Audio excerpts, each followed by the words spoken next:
Bonjour à tous, nous sommes le jeudi 17 juin 2010. Alors, nouvel épisode dans la case de la démocratie par Sarkozy Ier, et dernier j'espère, avec l'agencement des médias à sa botte.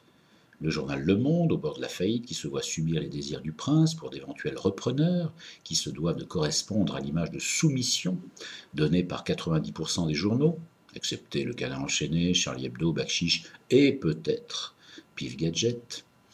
Tout doit être bétonné au niveau des médias pour sa réélection de 2012, et Sarko ne prend même plus la peine d'être discret ou de se cacher pour manipuler la presse.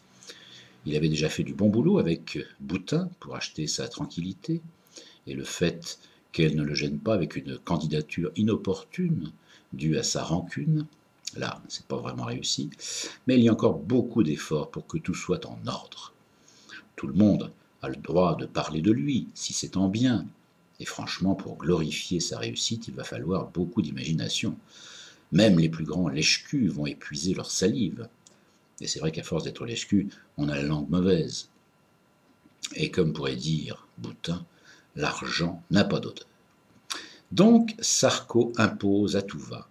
Et le journal Le Monde, qui aurait déjà pu sombrer à l'époque de la présence de son pote Alain Minc, peu fréquentable quand on place l'intelligence sur le même plan que la dignité, ce journal emblématique où la rédaction a encore un droit de regard sur ce qui se passe dans la maison, eh bien, ce monde est bien parti pour perdre définitivement son âme grâce à ce type qui a encore pour 2 ans le titre de président.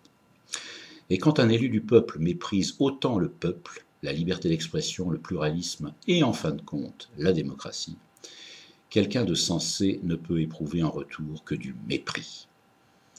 Jusqu'à quand les électeurs de la France profonde vont être aveuglés par cette poudre aux yeux permanente? Mais qu'est-ce qu'il faudra pour comprendre que ce type-là est en train de confisquer progressivement tous les pouvoirs, enfin ce qui compte, le pouvoir économique et le pouvoir médiatique. Pour ce qui est du pouvoir culturel, par exemple, il n'y a pas d'urgence. Sarko verra ça dans une autre vie. Les priorités sont ailleurs. Réveillez-vous les cons. Alors, certains diront que les cons ne peuvent pas être touchés, scandalisés par sa volonté de mainmise sur le monde, parce qu'ils ne le lisent pas et que tant qu'il y a les programmes télé dans Télé 7 jours, la liberté d'expression n'est pas en péril. Mais on peut être concerné par des sujets assez lointains. La pollution de l'eau en Bretagne, par exemple, me concerne. Et pourtant, l'eau bretonne et moi, ça fait deux. Alors bon, l'idée, c'est que les cons continuent à tout avaler, c'est ça? Et pourtant, peu ont l'occasion de le sucer. C'est le monde à l'envers.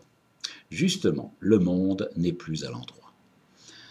Au mois de juillet, on aura le résultat et on saura si le monde reste un journal ou si ça devient un nouveau machin, comme Direct Soir ou France Soir.